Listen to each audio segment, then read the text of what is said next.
प्रभु यीशु मसीह के मधुर नाम में आप सभी को प्रेमी सलाम। जय यीशु मानव सेवा में आप सबका हार्दिक स्वागत है। प्रभु का धन्यवाद करते हैं कि आज आपके सामने खड़ा किया उसने और जीवित और जीतों की पृथ्वी पर रखा। उस परमेश्वर का हम शुक्रिया अदा करते हैं। साथ ही साथ हम उस परमेश्वर का धन्यवाद करते हैं आज आपको और मुझे जीवित वचनों का खुलासा देना चाहते हैं। जैसे कि आपको आज मैं कुछ ऐसी बातें बताऊंगा जो आपने कभी सुना नहीं होगा, अगर सुना होगा तो माना नहीं होगा, बल्कि आज सुनना भी होगा और मानना भी होगा, तभी जाके आपका प्रूफ सच नजर आएगा। आपको मैं कहना चाहूंगा महाराष्ट्र के अंदर और गुजरात के अंदर और अन्य राज्य के अंदर बहुत सारी गड़बड़ी के ऊपर गड़बड़ी होती चली जा रही है। हालांकि सुधारा करने के लिए बिल्कुल कोशिशें नहीं किया जा रहा है। हालांकि सुधारा तो बिल्कुल होना भी चाहिए संसार भर में, बल्कि बिगाड़ा के ऊपर बिगाड़ा होता चला जा रहा है। जैसे कि आप देख लीजिएगा, पुलिस वाले के पास में बंदूक होती है और उसके पास वर्दी होती है। वर्दी और बंदूक से पहचाना जाता है कि वो इंसान साधारण नहीं है, वो इंसान एक पुलिस वाला है और उसका काम है यानी कि दुष्टता को मिटाना, जो गुनहगार है उसको सजा देना और उसे उस गुनाह से बाहर निकालने का काम उसका होता है। और डॉक्टर का काम होता है कि बीमार लोगों को बीमारी से बाहर निकालना।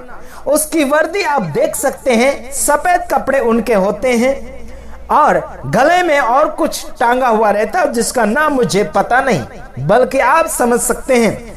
हालांकि आपको मैं कहना चाहूंगा, अगर कोई भी व्यक्ति कोई भी कार्य करता हो तो उसका एड्रेस यानी कि यूनिफॉर्म होता है, पहचान। उसी प्रकार से प्रभु में भी यूनिफॉर्म है, आत्मिक जीवन यानी कि पवित्रता। आपको मैं बताना चाहूंगा, अगर आप बाइबल का प्रचार कर रहे हैं यानी कि प्रभु यीशु मसीह के नाम के वचनों को आप फॉलो कर रहे हैं या फिर प्रचार कर रहे हैं, उसे क्या कहा जाता है? ईमानदार कहा जाता है और उसे राजदूत कहा जाता है। राजदूत व्यक्ति क्या करेंगे? बड़ा चढ़ा कर नहीं, बल्कि जो है सो है उसका ही बातें प्रकट करने के लिए कोशिश करेंगे। तो आइए हम कुछ वचनों के द्वारा आपके सामने प्रकट करने के लिए कोशिशें जारी कर रहे हैं, लगातार करेंगे और करते भी रहेंगे और कर भी रहे हैं। हालांकि आपको मैं इतना कहना चाहूंगा, प्रभु के सामर्थ्य जीवन में जीना है तो आपको सच्चाई के साथ जीना ही पड़ेगा।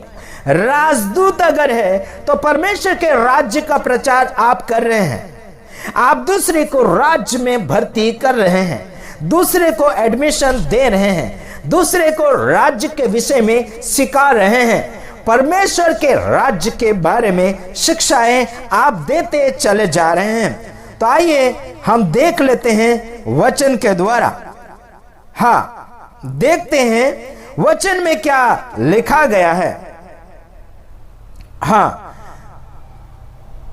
2 कुरिन्थियों का 5:20 वचन हम लोग पढ़ते हैं। जैसे कि वहां पर लिखा, सो हम मसीह के राजदूत हैं, मानो परमेश्वर हमारे द्वारा समझाता है। हम मसीह की ओर से निवेदन करते हैं कि परमेश्वर के साथ मेल मिलाप कर लो। क्या कर लो? परमेश्वर के साथ मेल मिलाप कर लो। आप और मैं जो परमेश्वर के वचन को लेकर चल रहे हैं, परमेश्वर की बातों को लेकर चल रहे हैं, यानी कि परमेश्वर का वचन अगर आप सुना रहे हैं तो आप और मैं परमेश्वर का राजदूत है। आप राजदूत हैं तो राजदूत सच्चा बोलेगा, झूठ नहीं। राजदूत मिलावटें नहीं करेगा। जो है सो है, वो हकीकत है।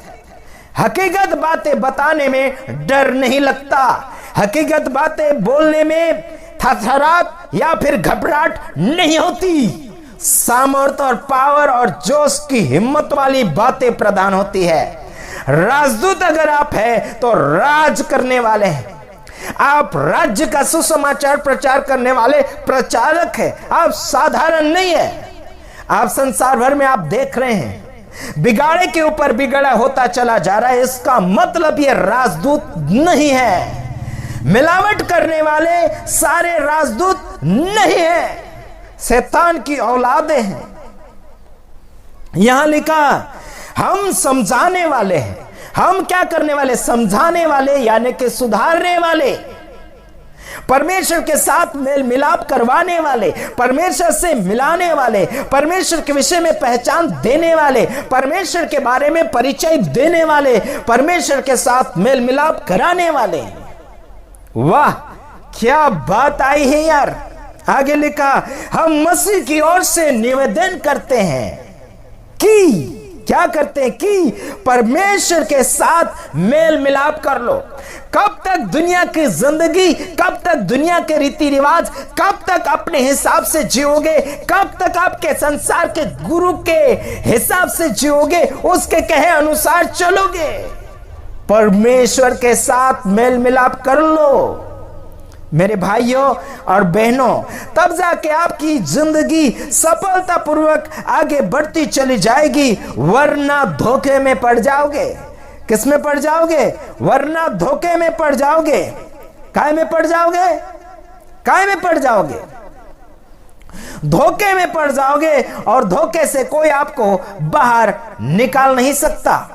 बहुत मुश्किल का सामना आपको करना होगा, और उसमें आप बहुत कुछ घाटा पे घाटे, घाटे पे घाटा करते चले जाओगे मेरे भाइयों बहन।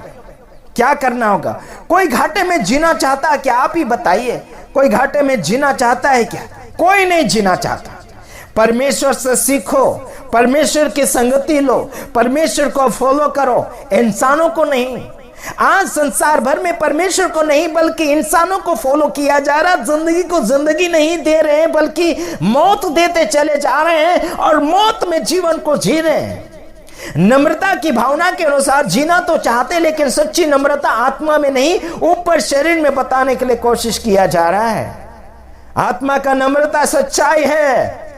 हेलो, एक्सक्यूज मी, सच्चाई बताने वाला व्यक्ति डरता नहीं है। जिंदगी का बादशाह अगर आपकी जिंदगी में है तो आप राजदूत है, तो राज्य की बात करो, दुनिया की नहीं, संसार की नहीं। हेलो, समझ में आता होगा तो समझ लीजिए, वरना धोखे में पड़ जाओगे।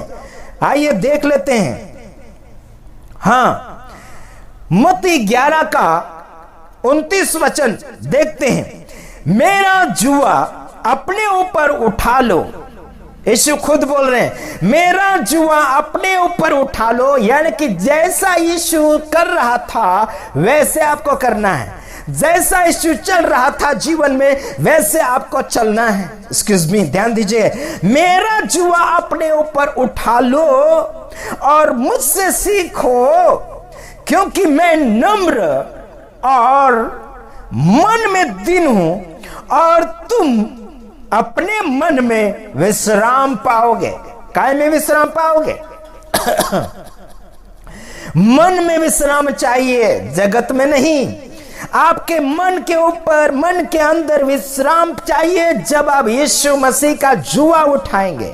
जैसे यीशु दुख तकलीफ को झेल रहे थे, विरोध को झेल रहे थे, और आगे की ओर बढ़ते चले जा रहे थे। एक्सक्यूज मी, ध्यान दीजिएगा, क्योंकि यीशु नम्र है और मन में दीन है, और क्या कहता है? और तुम अपने मन में विश्राम पाओगे, शांति पाओगे। सब्बात दिन की बात नहीं कर रहा मैं, पवित्र दिन की बात नहीं कर रहा मैं। जिसके पास यीशु है, जिसके साथ यीशु है, उसके अंदर विश्राम है। वाह, क्या बात है यार, उसके अंदर विश्राम है, उसके अंदर यीशु है। कुछ लोग बोलते ना, सब बात दिन पालो। क्या बात करते हो यार।